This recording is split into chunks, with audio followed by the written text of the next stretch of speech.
Imagine for a minute what it would be like if you were able to gain a superpower when it comes to doing surveillance. What if you had the ability to read situations and people and they never even realized they were being observed? This video isn't about being paranoid, it's about being prepared. First, let's take a look at the invisible man theory. You see, true mastery in surveillance starts long before you go out on surveillance. The concept of being the invisible man has been around for decades, centuries even. It implies that you are able to blend in so well, so seamlessly with your environment and your surroundings, it is impossible for others to detect you. However, the big problem with the invisible man theory is the invisible man fallacy. You see, many times this concept, or rather the belief that you have figured this out and you are the master of being the invisible man, leads to complacency, and that usually leads to a lack of preparation, which can undermine your entire surveillance. This video is sponsored by OREP Insurance and Working PI Magazine. OREP is a leading provider of private investigator liability insurance. Visit orep.org for a quote today. True surveillance mastery starts with preparation. It starts with planning, and it starts with anticipation of going out on surveillance. This planning, preparation, and anticipation is about being one step ahead of the target long before you ever arrive on scene. The biggest problem many private investigators never think about is that the subject, the target of your investigation, knows their surroundings infinitely better than you do. They know who their neighbors are. They know their neighbors' patterns. They know where the neighbors park their cars and when they go to work. Just having this knowledge gives them the upper hand when it comes to counter surveillance, and that is what you, the invisible man, need to be aware of at all times. Every one of your subjects may be on the lookout for surveillance. They may be aware the insurance company or the other attorney wants to know what they are doing. Thus, they may be aware of you long before you are ever aware of their suspicions. So what do you do to ensure your surveillance will be successful? Well, first off, don't let paranoia strike. Don't let all of the what-ifs creep into your mind. I see this a lot with new surveillance investigators, and to tell you the truth, well, when I started out doing surveillance, I was very paranoid on most of my cases. It is just natural to wonder who is watching you while you are watching your target, but don't let those thoughts overwhelm you to the point of making mistakes. What you need to do is prepare your investigation the best you can, so when you do go out, you don't have a lot of unanswered questions in your head. Start off with doing a full review of all of the discovery, the intel, the information your client has provided you. As you review all of this data, make quick notes of interest and write down questions that come to mind as you're reviewing it all. For instance, if it's a workers' comp case, well, a lot of times you don't know for sure if the subject is still working for the policyholder or not. It is quite common on these cases for the claimant to still be working for the policyholder on a limited basis. So if the paperwork doesn't divulge this information, well, this is a question you need answered before you go out on surveillance. Did the client provide you with photos of the subject? Did they provide you with vehicle information, marital status, prior work schedules, or any other pertinent intel?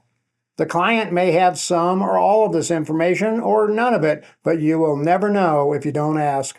I learned very quickly that asking these basic questions of my client helped me educate my client on the details that we needed, which then led to me getting much better intel on future cases.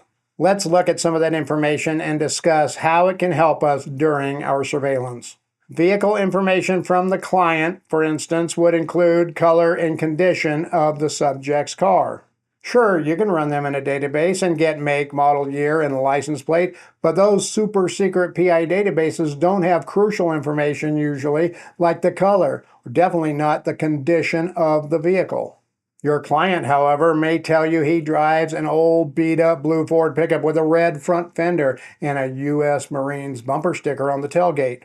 Is that good information to have? Is that intel something your PI database queries will give you? What about the subject's prior work schedule? How can this be of benefit? Well, if the subject was working graveyards for the past 5 years, it's not likely they will be active at 5 a.m. If they worked a standard Monday through Friday 9 to 5 type of job, well, they are probably used to being active on the weekends. Photos are a great asset in your intel collection too, even if it's a 10-year-old driver's license photo. Sure, we can get online and do some digging around to find a photo, and we should do this, and we will discuss that here in a moment, but let me ask you a quick question. How many times have you found the subject's Facebook or other social media account only to find yourself wondering, is this really my subject?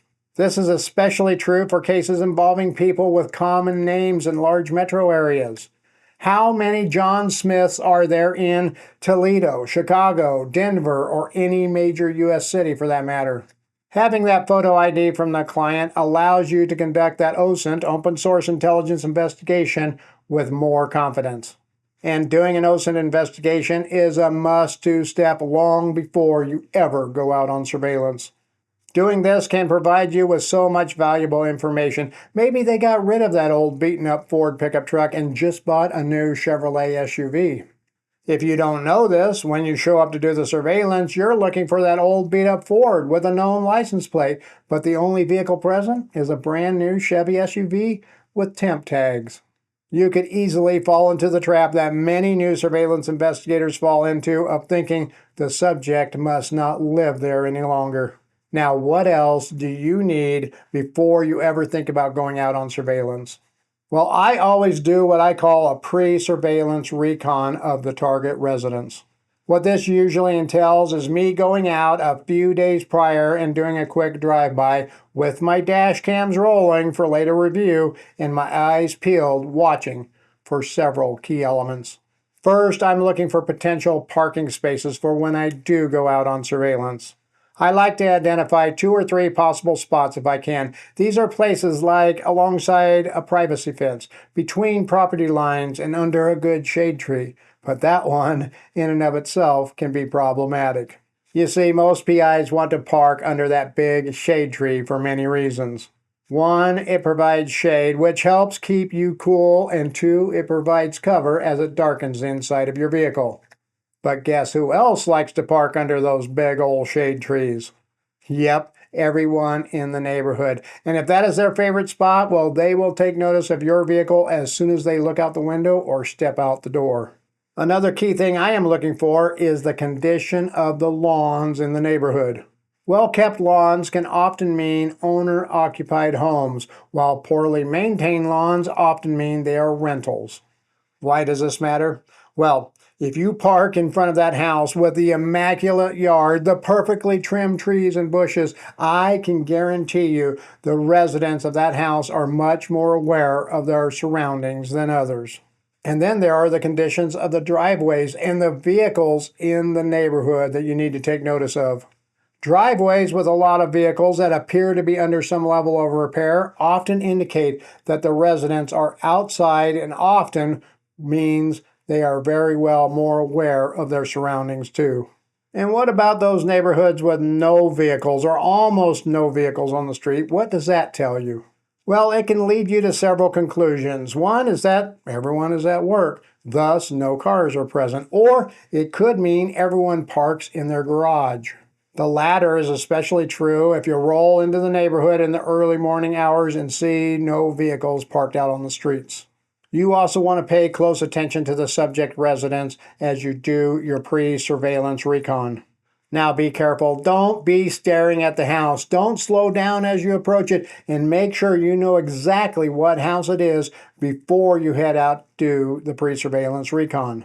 It just takes a few seconds to do a Google search of an address and see what house it is, how many houses from the corner it is, and the color or other identifiable factors. Nothing is worse than rolling into the neighborhood and having to stare at all of the house addresses, like you're delivering something and you can't find the right address. If the neighbors see you, they are now wondering who is getting what delivered now. But then they see you just drive through slowly, looking at all of the houses. Then you just leave the neighborhood. Were you really delivering something or casing the neighborhood? Yeah, now you are on the neighborhood's BOLO list and you won't even know about it until it's too late. And make sure you do not do multiple drive-throughs on the Recon. That is why you need a good dash cam, or 2 or 3. I prefer to have one dash cam on my front window, one on the back, and then one on each side rear window. Then I can review the video of each of these cameras later to see what I didn't see when I did the drive-through.